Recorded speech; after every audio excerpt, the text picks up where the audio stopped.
Ya pemirsa, apakah wacana dua poros di pemilu 2024 bisa terjadi atau justru ini hanya gorengan menjelang pendaftaran capres yang semakin dekat?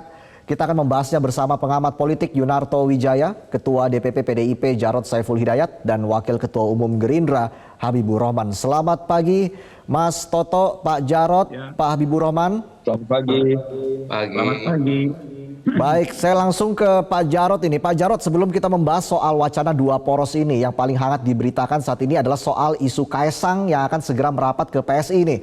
Pak Jarod, jika Kaesang resmi merapat ke PSI, PDIP siap tidak memberikan sanksi kepada keluarga Presiden? Karena ini kan bisa dibilang pelanggaran ADART PDIP begitu. Satu keluarga inti tidak boleh beda partai, Pak Jarod. Pelanggaran seperti apa, ADART seperti apa? Sudah baca belum ADART PD Perjuangan? Oke, Ya, satu keluarga inti tidak jadi boleh beda partai itu betul Pak, ada di ADART PDIP Pak? tahu nggak keluarga inti itu siapa? Hmm. Keluarga inti itu adalah suami, istri, dan anak dalam tanggungan. Itu keluarga inti. Ya, jadi itu yang dimaksud dengan keluarga inti. Saya, istri saya, anak-anak saya yang belum mandiri, yang belum berkeluarga, itu keluarga inti. Itu yang tidak boleh. Baik, dan dalam hal ini Kaesang Pak, sebelumnya Anda mengatakan jangan gerusa-gerusu begitu. Ini kode atau seperti apa Pak Jarod? Ya, dia sudah mandiri, sudah berkeluarga, ya silakan saja. Terserah dengan pilihannya masing-masing, gitu ya. Oke, nah berikutnya ini juga Pak Jarod, PDIP apakah memang sudah siap begitu disanksi oleh Bawaslu misalnya soal video Gibran dan juga Bobi yang dianggap melanggar undang-undang pemilu karena mengajak masyarakat untuk memilih capres Ganjar Pranowo begitu. Bagaimana tanggapan dari PDIP Pak Jarod? Selama ini belum ada surat dari Bawaslu yang mengatakan bahwa itu pelanggaran, ya. Tapi masukan pendapat kepada kita, gitu ya. Karena kita di 3 pilar partai wajib hukumnya untuk mensosialisasikan Pak Ganjar Pranowo dan memenangkan PD Perjuangan dalam pemilu, dan itu sah-sah saja, wajar. Sebagai Oke, kader partai yang ditugaskan di 3 pilar partai, ya kan? wajar ya Pak Itu Jarod kan ya. pilar eksekutif. Atau jangan-jangan Ya, jadi video, silakan Pak. selama ini kami belum juga menerima surat dari Bawaslu, Oke, dan atau itu kesadaran kader loh ya, kesadaran kader, kesadaran kita semua. Karena di PD Perjuangan itu begitu keputusan sudah diambil, maka semuanya tegak lurus dalam satu rampak barisan, bergerak secara serentak turun ke bawah. Ya, itu semangat yang dibangun oleh PD Perjuangan, itu garis ideologi PD Perjuangan, itu demokrasi yang diterapkan di PD Perjuangan, yaitu demokrasi terpimpin. baik, Pak Jarod, apakah video ini juga sekaligus ingin menegaskan bahwa tidak mungkin seorang Ganjar Pranowo menjadi cawapres di pemilu nanti setelah wacana dua poros ini muncul di permukaan, Pak Jarod? Oh ya, PD Perjuangan, Ibu Megawati Soekarno Putri kalau mengambil keputusan itu keputusannya pasti sudah final, sudah bulat. Jadi PD Perjuangan pasti akan mengajukan Pak Ganjar Pranowo sebagai calon presiden, ya, dan calon wakil presiden yang nanti akan diputuskan di kemudian hari. Tapi pasti itu keputusan sudah bulat.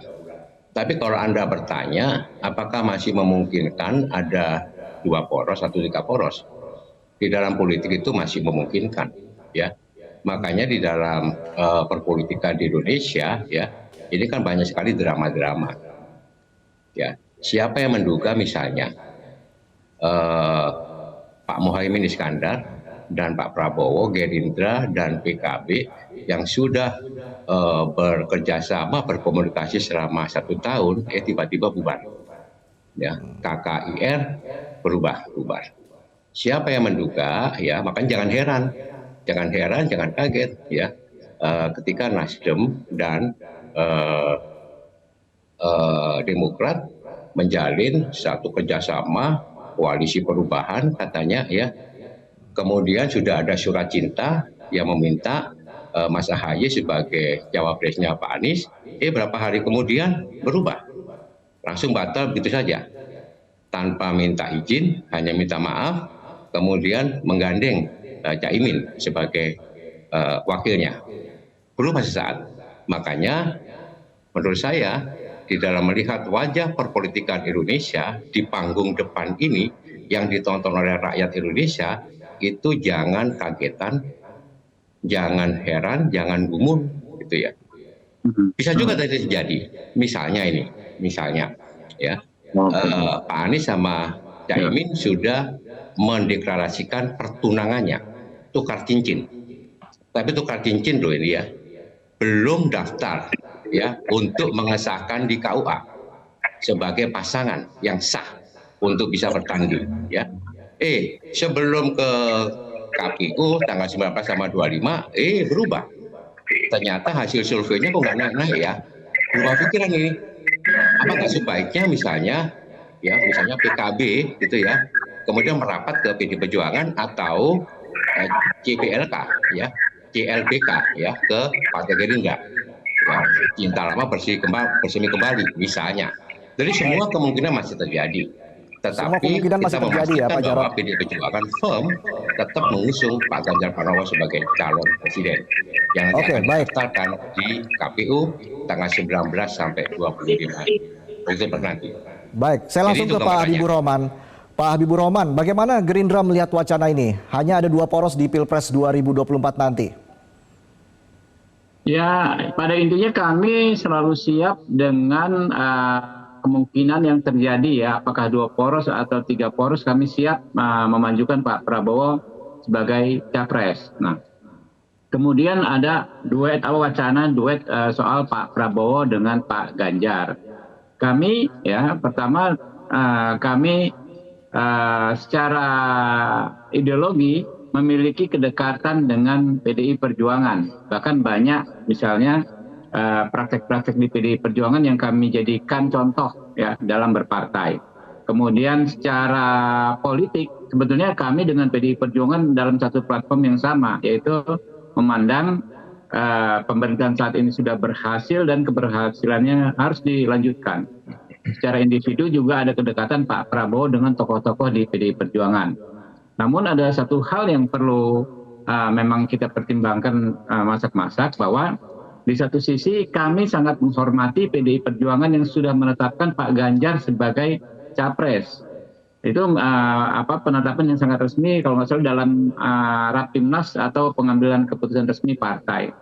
Di sisi lain, kami juga sudah menetapkan Pak Prabowo sebagai capres. Bahkan bukan hanya Gerindra, tetapi beberapa partai koalisi pendukung yang saat ini yang semalam bertemu ya, dan sekarang intens. Nah, jadi sebagaimana disampaikan Pak Prabowo, yang paling penting bagi kami sekarang adalah bagaimana memastikan ya kontestasi ini berjalan dengan sejuk, rukun, guyup. Karena yang berkontestasi ya, 2 kontestan utama ini sebetulnya saudara gitu kan, nggak ada beda-beda yang terlalu antagonis gitu. Siapapun yang menang, misalnya Pak Prabowo dan Pak Ganjar, saya pikir sama-sama win-win solution.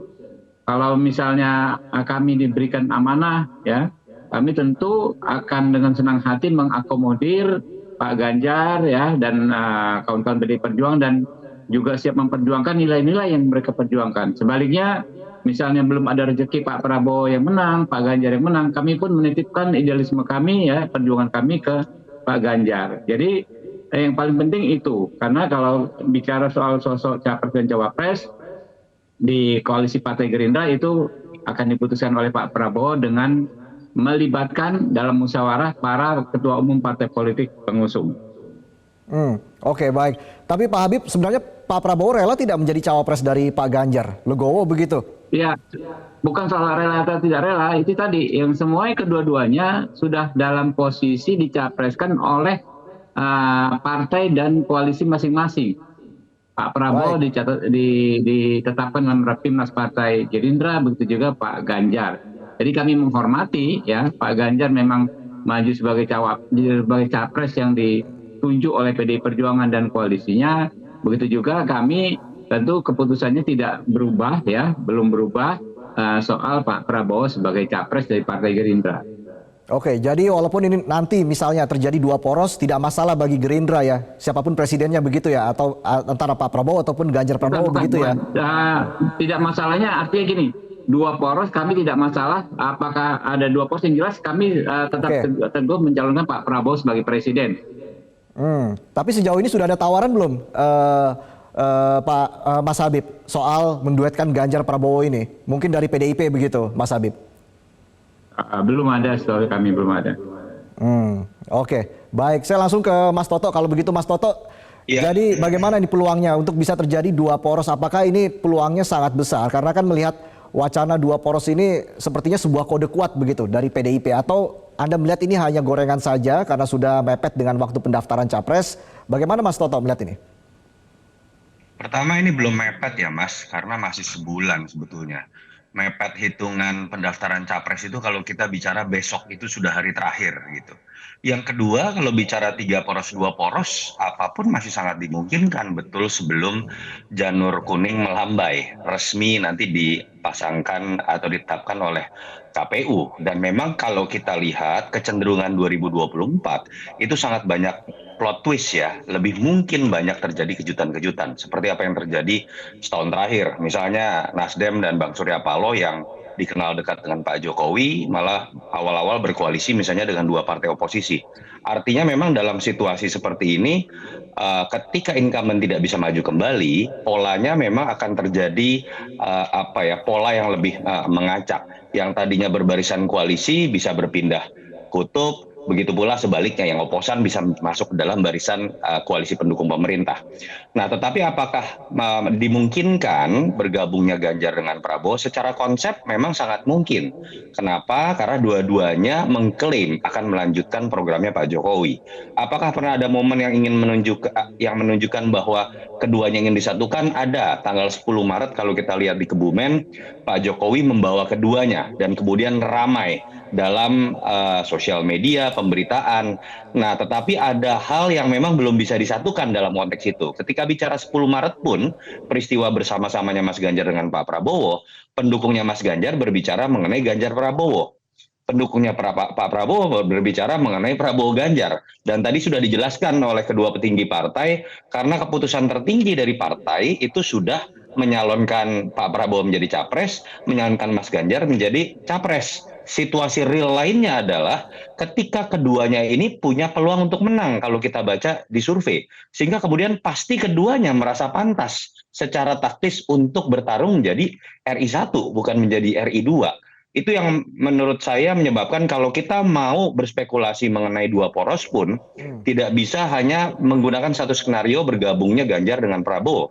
Tapi bisa juga masuk dalam skenario apakah koalisi Caimin Anies dengan Caimin jangan-jangan masih ada peluang untuk bubar dan masuk kemudian di dua koalisi yang ada. Itu yang menurut saya juga harus dilihat sebagai skenario lain. Oke, tapi apakah memang dengan adanya dua poros ini ancaman polarisasi akan semakin tajam? Kita akan lihat nanti ya analisa dari Mas Toto seperti apa. Tapi kita jeda dulu. Selamat Pagi Indonesia akan kembali sesaat lagi. Pemirsa, kita kembali berbincang di sini. Saya akan langsung bertanya dengan Pak Jarod. Pak Jarod, Mbak Puan Maharani sebelumnya mengatakan bahwa PDIP ini masih melakukan kalkulasi begitu ya, kalkulasi politik terlebih dahulu. Dan penentuannya ini dalam 1 bulan ke depan apakah Ganjar dan Prabowo ini akan diduetkan. Nah, sejauh ini kalkulasi politiknya seperti apa Pak Jarod? Kalkulasi politiknya itu kan satu, ya, yang diutamakan itu kepentingan ya bangsa dan negara, rakyat kita, kepentingan tantangan Indonesia ke depan, kepentingan bagaimana kita bisa mempercepat apa yang sudah diletakkan oleh Pak Jokowi, ya, mempercepat pembangunan menuju Indonesia maju, ya, kepentingan masyarakat konstituen, itu kepentingan segala-galanya. Yang kedua adalah ya kepentingan bahwa bangsa Indonesia ini kan prinsipnya bergotong royong, bersatu, ya, bekerja sama satu sama lain, guyup rukun. Kita ingin menciptakan pemilu ini betul-betul pemilu yang damai. Ya, jangan sampai terjadi pengalaman tahun 2014, 2019 ya, di mana sangat tajam. Ya ini, dengan cara seperti ini maka komunikasi menjadi sangat penting. Mbak Puan membangun komunikasi yang baik dengan semua ketua umum partai politik. Ya, ini kepentingan penting seperti ini. Nah, kemungkinan dengan masuknya dua poros tadi kan sudah sampaikan, kemungkinan bisa terjadi. Bahkan ya, ini waktunya kan masih cukup panjang. Bahkan ketika mendaftar di KPU pun itu masih ada proses lagi.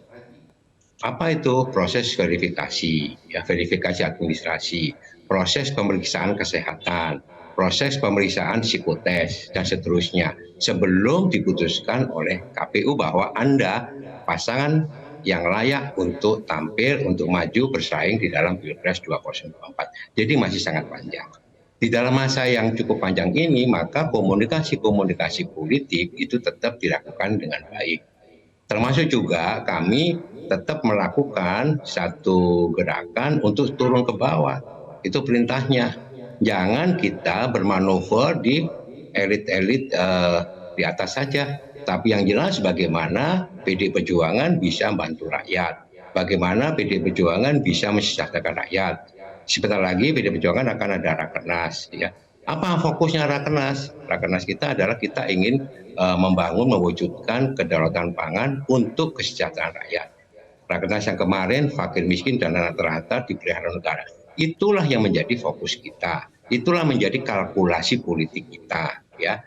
Oleh sebab itu, marilah kita, kalaupun bersaing yang baik, gitu ya. Kalaupun 2 poros kami siap, 3 poros pun kami siap. Kita tunggu saja ya komunikasi proses ini dengan sekali lagi jangan heranan, jangan gumunan, jangan kagetan. Segala macam situasi masih mungkin terjadi. Itu aja. Oke, jadi Pak Jarod ini untuk menentukan nama cawapres dari Ganjar Pranowo ini apakah memang harus sampai last minute begitu? Mungkin tanggal 18 Oktober ya, sebelum pembukaan pendaftaran tanggal 19 Oktober. Belum tentu juga ya, belum tentu juga. Sekarang begini, Pak Prabowo yang sudah mendeklar bulan Agustus 2022 saja sekarang masih belum. Ya Pak Anies yang sudah. Ya, kalau Pak Anies sudah, ini kita tunggu juga apakah ini daftar ke KPU, ya kan? Ini masih tukar cincin loh, belum akad nikah loh ya. Jadi ya, nah, apalagi begitu kalau PD Perjuangan, ya nanti kita tunggu momentum yang tepat. Yang jelas ya pendampingnya Pak Ganjar ini nanti akan diputuskan, dibicarakan, direnungkan oleh Ibu Ketua Umum Bu Mega. Nanti berkoordinasi, berkomunikasi dengan para ketua-ketua umum partai pendukung bersama dengan Pak Ganjar, duduk bersama dengan Pak Jokowi. Sebetulnya tujuannya mulia. Jadi bagaimana kita bisa mempercepat ya tercapainya Indonesia Maju. Itu misalnya. Bagaimana kita bisa mempercepat misalnya pengatasan stunting. Bagaimana kita bisa mempercepat untuk penurunan tingkat kemiskinan sampai dengan 0%. Nah, ini tujuannya sebetulnya. Jadi marilah kita letakkan bukan hanya untuk kepentingan-kepentingan praktis, pragmatis, elektoral belaka, tapi marilah untuk kepentingan yang jauh lebih luas itu. Jadi keutuhan bangsa, ya, kerukunan, kedamaian, Pak Jarod. Ya, kemudian ya kan jangan sampai perbedaan pilihan tadi sampaikan menimbulkan polarisasi berlebih-lebihan. Boleh kita beda pilihan, maka sebab itu kita harus menghormati pilihan masing-masing. Kita tetap rukun sebagai bangsa Indonesia. Baik, sebelum saya ke Mas Toto, saya ke Mas Habib terlebih dahulu. Mas Habib, kenapa sampai sekarang ini sepertinya sulit sekali untuk menentukan nama cawapres dari Pak Prabowo? Apa yang menjadi kendala internal di Gerindra sejauh ini dan juga di KIM? Mungkin bisa cerita sedikit di sini, Mas Habib. Cara pandangnya tidak seperti itu ya. Sebetulnya nggak ada yang sulit. Cuma kan kita menikmati, kita memanfaatkan waktu keleluasaan yang diberikan oleh peraturan perundang-undangan. Dan waktunya itu kan sampai hampir sebulan lagi. Kita tidak ingin gerasa-gerusu, tidak ingin kesusu ya. Dan tidak ada urgensinya juga harus buru-buru. Ya, kalau memang sudah ketemu yang pas, ya nggak ada masalah. Tapi kalau memang ada peluang kita untuk terus berdiskusi, mendalami, ya, melakukan pencermatan, menerima informasi-informasi baru, mengantisipasi dinamika baru, ya nggak ada masalah. Jadi ini kita walaupun belum daftar situasinya rileks gitu loh. Nah, kalau mekanismenya kan jelas. Kalau di Koalisi Indonesia Maju memang Pak Prabowo menentukan, tetapi Pak Prabowo harus ya, dan pasti akan melibatkan para ketua umum partai koalisi dengan musyawarah. Oke, saya ke Mas Toto. Mas Toto, dengan adanya 2 poros ini, untung ruginya sebenarnya seperti apa dengan adanya 2 poros di pemilu 2024? Apakah memang 2 poros ini adalah membuat ancaman polarisasi akan semakin tajam begitu, Mas Toto? Yang pertama yang absolut tidak bisa dibantah adalah hitung-hitungan efisiensi dan dari sisi waktu. Kalau memang dua poros, pertama akan ada efisiensi anggaran pelaksanaan pemilu 18 triliun seperti kata Ibu Sri Mulyani.